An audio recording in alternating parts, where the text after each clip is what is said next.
Hello student, कैसे हैं आप लोग। चलिए, संविधान के टॉपिक में हमने दो वीडियो अभी आपके बनाए थे लास्ट 2 वीडियोज़ हमारे फंडामेंटल राइट्स के हैं, जिसमें मैंने लास्ट सेकेंड वीडियो में आर्टिकल 20 तक करा दिया था।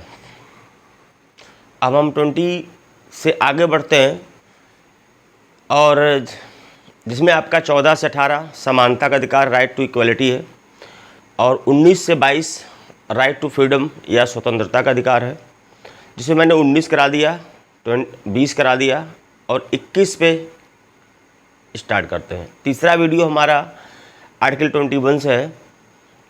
चलिए देखते हैं आर्टिकल 21 क्या कहता है। आर्टिकल 21 कहता है प्राण एवं दैहिक स्वतंत्रता, protection of life and personal liberty. इसमें साफ साफ कहा गया है कि किसी भी व्यक्ति को उसके प्राण एवं दैहिक स्वतंत्रता से, पर्सनल लिबर्टी से विधि द्वारा आरोपित प्रक्रिया के माध्यम से ही वंचित किया जाएगा, अन्यथा नहीं। अब बात आती है, यहाँ पर जहाँ ध्यान देने की बात है, इसमें कहा गया किसी भी व्यक्ति को, ना तो यहाँ पर ये बोला कि भारतीय या गैर भारतीय। ध्यान रखिएगा, ये अधिकार सबको मिला हुआ है।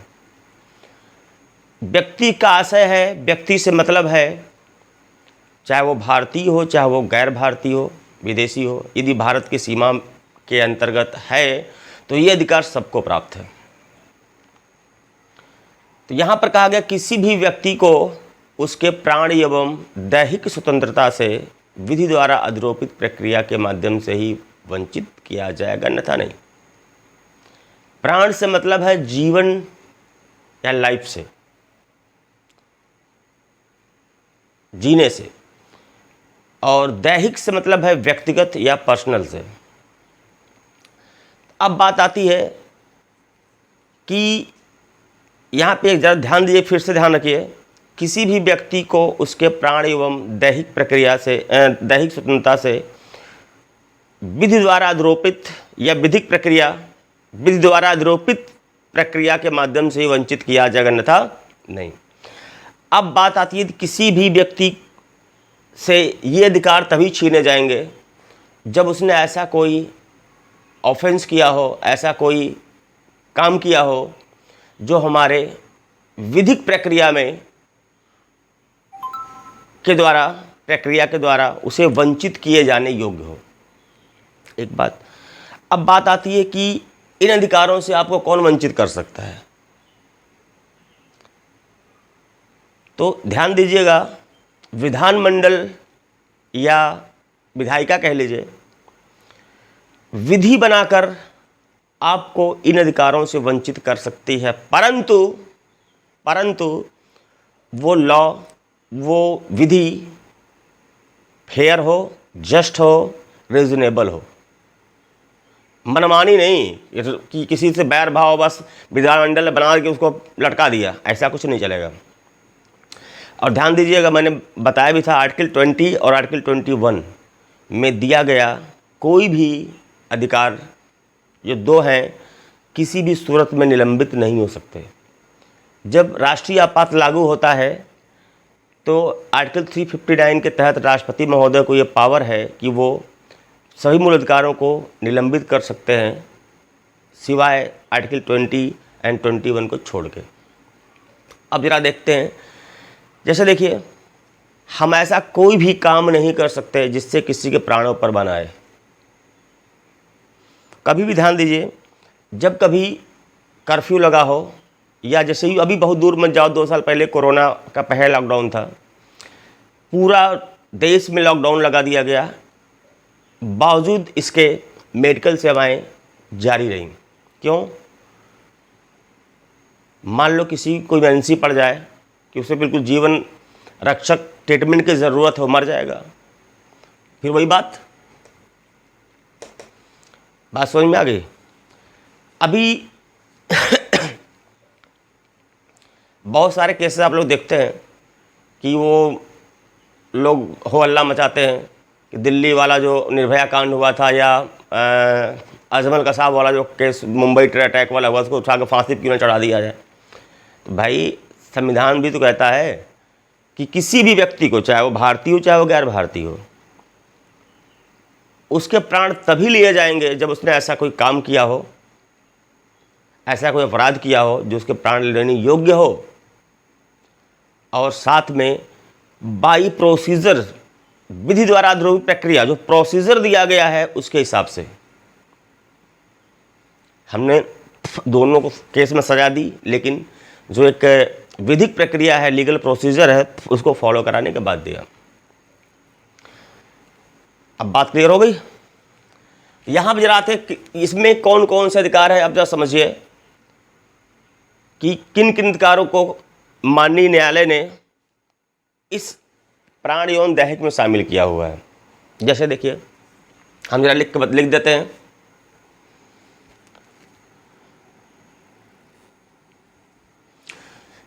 चलिए भाई देखते हैं जरा। आर्टिकल 21 में हम कुछ एग्जाम्पल्स ले लेते हैं, इससे आपको ज़्यादा बेहतर तरीके से क्लियर हो जाएगा। यार देखिए, इसमें कहा गया है, हम अभी दैहिक स्वतंत्रता की बात करते हैं। जरा देखिए, इसमें कहा गया है विदेश जाने का अधिकार। विदेश जाने का अधिकार भी आपकी व्यक्तिगत या दैहिक स्वतंत्रता के अंतर्गत आता है। आप एक मैटर हुआ था 1978 में मेनका गांधी के साथ में। उस मैटर में माननीय सुप्रीम कोर्ट ने फैसला दिया कि विदेश जाने का अधिकार भी एक तरह से संचरण के अधिकार में आता है, और संचरण का अधिकार भी दैहिक स्वतंत्रता के अधिकार में आता है। एकांत या प्राइवेसी का अधिकार, हर व्यक्ति को प्राइवेसी का अधिकार है, और कि हमारी कुछ सीक्रेट चीज़ें हैं जो हमारे ही तक रहें, वो लीक आउट ना हो। जैसे आपको आर्टिकल 19 मैंने बताया था, आप भारत के पूरे देश में, पूरे राज्य में, पूरे देश में कहीं भी आ जा सकते हैं। इसका मतलब है किसी घर में घुस जाएंगे आप, किसी बेडरूम में घुस जाएंगे, वो किसी की अपनी प्राइवेसी है। हम किसी से क्या बात करते हैं, हम किसी से क्या मिलते जुलते हैं, ये हमारी प्राइवेसी है। तो प्राइवेसी के अधिकार को भी दैहिक में शामिल किया गया है। अब आता शिक्षा का अधिकार। शिक्षा का अधिकार हालांकि अब मूल अधिकार बना दिया गया है। इसको भी माननीय सुप्रीम कोर्ट ने, मोहिनी जैन वाला एक मैटर था, उसमें ये कहा है कि शिक्षा एक अच्छे जीवन के लिए बहुत ही आवश्यक, नितांत आवश्यक चीज़ है। और उसमें ये भी कहा था कि शिक्षा भी एक तरह से जीवन के अधिकार, जीवन का अभिन्न अंग है, और जीवन के अधिकार में शामिल किया है। अभी मैं आगे बताऊंगा। एक आर्टिकल 21A इसी में ही है। चिकित्सा पाने का अधिकार, इसमें स्पेशली माननीय सुप्रीम कोर्ट ने यह कहा है कि चिकित्सा पाने का अधिकार सबका अधिकार है, स्पेशली लाइफ या जीवन से जुड़ा हुआ है। उसमें स्पेशली कोर्ट ने ये निर्देशित किया है कि यदि कोई खासकर जो घायल व्यक्ति है, किसी एक्सीडेंट हो गया, तो चाहे प्राइवेट डॉक्टर्स हों चाहे वो सरकारी डॉक्टर्स हों, उनको निर्देशित किया है कि आप इनका इलाज करिए, ना कि पुलिस कार्रवाई का इंतजार करिए। पहले उसको, उसके प्राण बचाइए, उसको इलाज दीजिए, पुलिस कार्रवाई या लीगल कार्रवाई बाद में होती रहेगी। तो चिकित्सा पाने का अधिकार भी इसमें शामिल है। निःशुल्क खाद्य सामग्री पाने का अधिकार। चलिए भाई, अब इस पे जरा लेते हैं। आजकल तो खैर प्रधानमंत्री गरीब अनाज योजना चल रही है, और बहुत आप देख रहे हैं कोरोना काल के बाद से वो पर यूनिट जो है 5-5 किलो राशन बांटा जा रहा है। तो इसमें साफ साफ कहा गया था, यदि कोई व्यक्ति जो खाद्य सामग्री या राशन या भोजन खरीदने में सक्षम नहीं है, नहीं खरीद सकता, भूखा है, भूख से पीड़ित है, उसके पास खरीदने के लिए पैसा नहीं है, या संपत्ति नहीं है, पैसा नहीं है, तो वो हकदार है सरकार से राशन फ्री लेने के लिए, फ्री खाद्य सामग्री लेने के लिए। उसका अधिकार है ये, नहीं तो मर जाएगा। इसके जीवन में भी इसको शामिल कर दिया गया है। शुद्ध जल और वायु, हमें जीवन जीने के लिए शुद्ध पानी और शुद्ध वातावरण की आवश्यकता है। ये हमारा मौलिक अधिकार है, ये हमारे जीवन जीने के लिए नितांत आवश्यक है। ये भी अधिकार से दिया गया है। और यही नहीं, माननीय सुप्रीम कोर्ट ने यहाँ तक कह दिया है कि आप किसी भी जगह पे पानी मांग के लेके पी सकते हैं, और किसी भी होटल, चाहे 5 स्टार होटल, 7 स्टार होटल क्यों ना हो, उसका टॉयलेट आप इस्तेमाल कर सकते हैं। वो अलग बात, हिम्मत नहीं पड़ती वहाँ जाने के लिए, लेकिन आप यूज़ कर सकते हैं, वो भी इसी में शामिल है। फिर बात आती है, कोई महिला है, चाहे आपकी पत्नी क्यों ना हो, यदि वो बच्चे पैदा नहीं करना चाहती है तो आप उससे जबरदस्ती बच्चे नहीं पैदा करवा सकते। एक केस हुआ था, सुचिता श्रीवास्तव बनाम चंडीगढ़ एडमिनिस्ट्रेशन का, सुप्रीम यहाँ पे एक फैसला है न्यायालय का। यदि कोई महिला अपनी स्वेच्छा से संतानोत्पत्ति नहीं करना चाहती तो आप उसको सेक्स के लिए आप फोर्स नहीं कर सकते, या यूँ कह लिए कि वो चाहे तो आपसे संबंध बना सकती है, मगर बच्चे पैदा ना हो, यदि नहीं करना चाहती है तो वो परिवार नियोजन के साधन भी अपना सकते, उसको आप फोर्स नहीं कर सकते। चलिए हुआ क्या था, सुचिता श्रीवास्तव वाला मैटर था। उसके घर, वो बच्चे नहीं चाहती थी, लेकिन उसके घर वाले, जानते हो हिंदू समाज, भारत का समाज, दबाव डाल रहे थे कि बच्चे हों बच्चे हों। तो इस प्रकरण का मैटर था ये। तो कोर्ट ने साफ बोला ये उसकी मर्जी है, उससे जबरदस्ती बच्चे पैदा नहीं करवा सकते। अब जरा आते हैं एडल्ट्री या जार कर्म। क्या ध्यान दीजिएगा, भारत में जार कर्म, एडल्ट्री कुछ साल पहले तक गैर कानूनी था, इलीगल था। इसको समझने से पहले ज़रा समझिएगा जार कर्म, एडल्ट्री होता क्या है। मान लीजिए पति पत्नी है, एक कोई पड़ोसी है, इस ए और बी, ए पति है, बी पत्नी है, सी पड़ोसी है, मेल पर्सन। ए की पत्नी बी का पड़ोसी सी के साथ संबंध बन गए, जिसको हमारी भाषा में अवैध संबंध बोलते हैं, अपने भारतीय समाज में अवैध संबंध कहा जाता है। ए की पत्नी बी का पड़ोसी सी से अवैध संबंध हो गया। तो जब तक कि एडल्ट्री अपराध था, तब तक क्या होता था, पति को पीड़ित माना जाता था और पड़ोसी को अपराधी माना जाता था। तो पति की शिकायत पर एफआईआर हो सकता था पड़ोसी सी पे, और उसमें क्या हुआ, पीड़ित पति हुआ, दोषी पड़ोसी हुआ, और महिला को बरी कर दिया जाता था। तो कोर्ट ने, माननीय सुप्रीम कोर्ट ने कहा क्यों भैया ऐसा क्यों है, गलती फिर तो दोनों की है। एक पहले दो बातें यहाँ पे, पत्नी पति की प्रॉपर्टी नहीं है, एक बात, पत्नी पति की प्रॉपर्टी नहीं है, एक बात। दूसरी बात, अगर उसकी पत्नी और पड़ोसी दोनों की रजामंदी से, दोनों की सहमति से संबंध है, तो या तो दोषी दोनों हो। आर्टिकल 14 क्या कहता है, विधि के समान संरक्षण, विधि का समक्ष समानता। या तो दोनों दोषी हैं या फिर दोनों को बरी करो। फिर आर्टिकल 21 को मिलाया कोर्ट ने। ये उसके जीवन का अधिकार है, उस महिला का कि जीवन का अधिकार है, वो अपने पति के साथ जीना चाहे या पड़ोसी के साथ संबंध रखना चाहे। तो लिहाजा कोर्ट ने कहा कि एडल्ट्री जो आईपीसी की सेक्शन 497 में था, उसको क्रॉस कर दिया, खारिज कर दिया। बोला भैया अब तुम्हारी महिला जो भी है, तुम आज़ाद हो, चाहे पति सा रहना चाहो, चाहे पड़ोसी सा रहना चाहो। अब मैटर करता है कि अब एडल्ट्री जो है जार कर्म अपराध की श्रेणी में नहीं होगा। तो पति ने कहा साहब बताओ हमारी क्या गलती, हम तो बैंड बाजा बजा के लेके आए थे शादी वादी करके, हम क्या करें, ये तो चली गई। तो कोर्ट ने कहा ये अपराध नहीं होगा, लेकिन तलाक का आधार होगा। आप इस बिहाफ पे तुरंत तलाक लीजिए, अब भी अपनी शादी वादी करिए। तो ये था एडल्ट्री केस, जिसको ये भी जीवन के अधिकार में शामिल कर दिया गया, जिसको कि खारिज कर दिया गया कि अब ये अपराध नहीं होगा।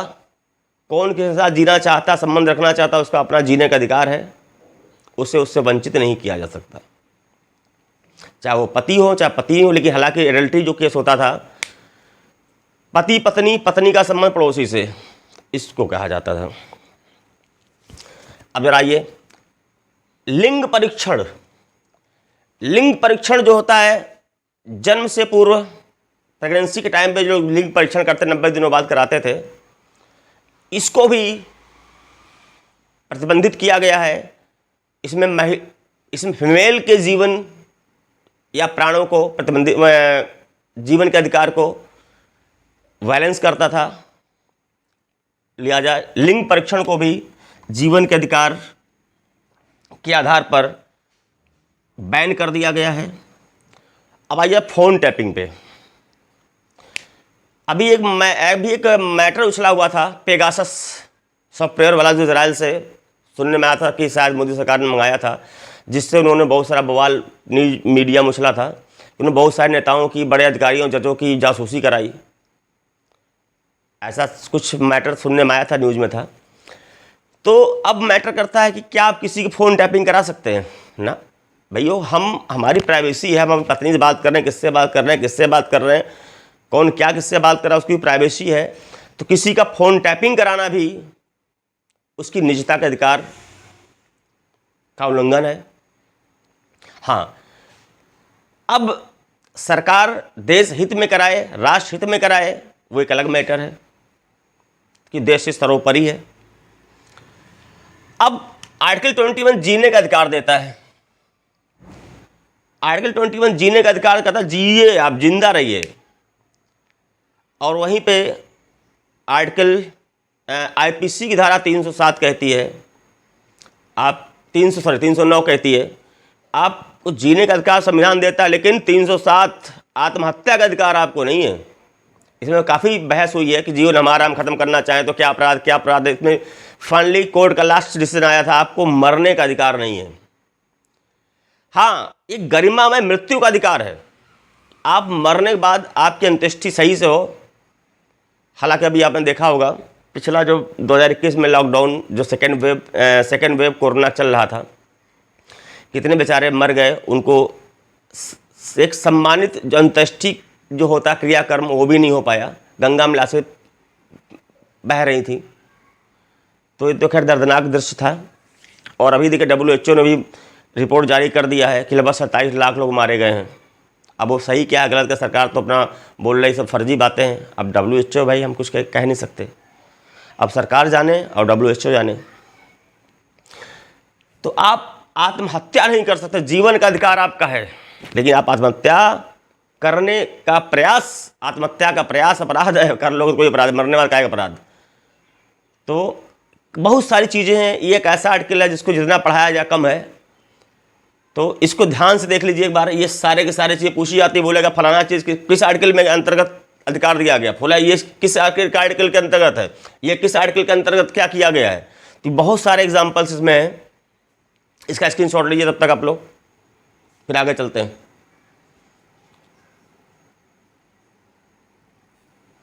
स्क्रीनशॉट ले लीजिए, फिर आर्टिकल 22 पे चलते हैं। चलिए जरा अब आते हैं आर्टिकल 22 पे। 21 मैंने आपको बता दिया था, अब जरा 21 22 को मिला के चलिए, तभी मज़ा आएगा पढ़ने में। आर्टिकल 21 आपका क्या बता, प्राण एवं दैहिक स्वतंत्रताएं प्रोवाइड करता है, देता है। और फिर मैंने कहा था किसी भी व्यक्ति को उसके प्राण एवं दैहिक स्वतंत्रता से विधि द्वारा आरोपित प्रक्रिया के माध्यम से ही वंचित किया जाएगा, अन्यथा नहीं। यदि आपने कोई ऐसा किया है, ऐसा कोई कृत्य किया है जो आपको प्राण एवं दैहिक स्वतंत्रता से वंचित करने योग्य है, तो आर्टिकल 22 आपको यहाँ कैसे संरक्षण देता है, आइए देखते हैं। यदि 22 कहता है कुछ दशाओं में गिरफ्तारी और निरोध से संरक्षण, ध्यान दीजिएगा, कुछ दशाओं में गिरफ्तारी और निरोध से संरक्षण, prevention against arrest and detention. अब बात आती है कि गिरफ्तारियां भी दो तरीके से होती हैं। ध्यान दीजिएगा, आपसे कोई अपराध हो गया तो सामान्य दंडिक विधि के अधीन होती है, इसको बोलते हैं पुनिटिव अरेस्ट। और एक होता है अपराध करने से पहले ही आपको अरेस्ट कर दिया जाए। दोनों में फर्क समझिएगा। सामान्य वाले में क्या है, किसी व्यक्ति ने किसी का मर्डर कर दिया या कोई मारपीट जो भी कर दिया, अपराध जो भी हमारे आईपीसी में जितने तरह का अपराध है, कोई अपराध आपसे हो गया तो सीधा एफआईआर हो जाएगी, अरेस्ट कर लिए जाएंगे आप। अरेस्ट करने के बाद क्या है, इसमें आपको 3-4 चीज़ें दी जाती हैं। जैसे देखिए इस वाले पहले वाले में ये 3-4 चीज़ें हैं जो आपको मिलती हैं। पहला, कारण जानने का, गिरफ्तारी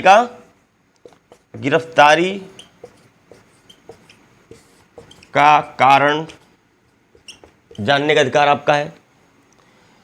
वकील, अपना मनचाहा वकील से परामर्श करने का, और 24 घंटे के अंदर न्यायालय में उपस्थित करने का। और किसी भी, तो 4 चीज़ ध्यान देखिए आपको। यदि आपको पहले वाले में अरेस्ट किया गया है तो सबसे पहले तो आपको बताया जाएगा अरेस्ट किस वजह से, किस अपराध में किया गया। फिर आपको अपने पसंद के, अपने रुचि के विधि व्यवसायी या लॉयर से परामर्श करने का, अपना बचाव करने का अधिकार दिया जाएगा। फिर कहा गया इसी में कि गिरफ्तारी के स्थान से न्यायालय तक ले जाने में लगने वाले समय को छोड़कर विदिन 24 आवर्स, 24 घंटे के भीतर अभियुक्त को न्यायालय में पेश किया जाएगा। और किसी भी अभियुक्त को न्यायिक मजिस्ट्रेट की परमिशन के बगैर 24 घंटे से ज़्यादा कस्टडी में या रक्षा में नहीं रखा जाएगा। ये 4 चीज़ें आपके पास हैं इस वाले में। लेकिन जब इसके में हम आते हैं दूसरे वाले में, तो इसको समझो, जो निवारक निरोध वाला है, मतलब प्रिवेंटिव, बचाव के तौर पे अरेस्ट, लगभग बाकी देशों में क्या है, केवल इमरजेंसी दौरान होता है, लेकिन भारत में इमरजेंसी में भी ये चीज़ चलती है, निवारक वाला, और सामान्य कंडीशन में भी ये यूज़ किया जाता है। किसी से बवाल की शंका हो, देश की एकता अखंडता भंग होने की शंका हो, तो हम उसे अरेस्ट कर लेते हैं या उसको हाउस अरेस्ट करा देते हैं। बहुत दूर मत जाइए, अब आपको एग्जाम्पल समझाते हैं। याद करिए 5 अगस्त 2019 जब जम्मू कश्मीर राज्य पुनर्गठन बिल लाया गया संसद में, 370 हटाने की बात चल रही थी, तो वहाँ के जो कश्मीरी नेताओं को घर में हाउस अरेस्ट कर दिया गया। उनको अपराध तो नहीं किया था, लेकिन वो अगर खुला घूमते तो शायद बवाल करवा देते, पूरे जम्मू कश्मीर देश में करवा देते हो। तो लिहाजा राष्ट्रीय सुरक्षा को लेके, देश की एकता अखंडता को लेके, माहौल को लेके, चाहे महबूबा मुफ्ती हों, चाहे वो अब्दुल्ला साहब हों, जो भी हों, इन सबको मोदी सरकार ने हाउस अरेस्ट कर दिया।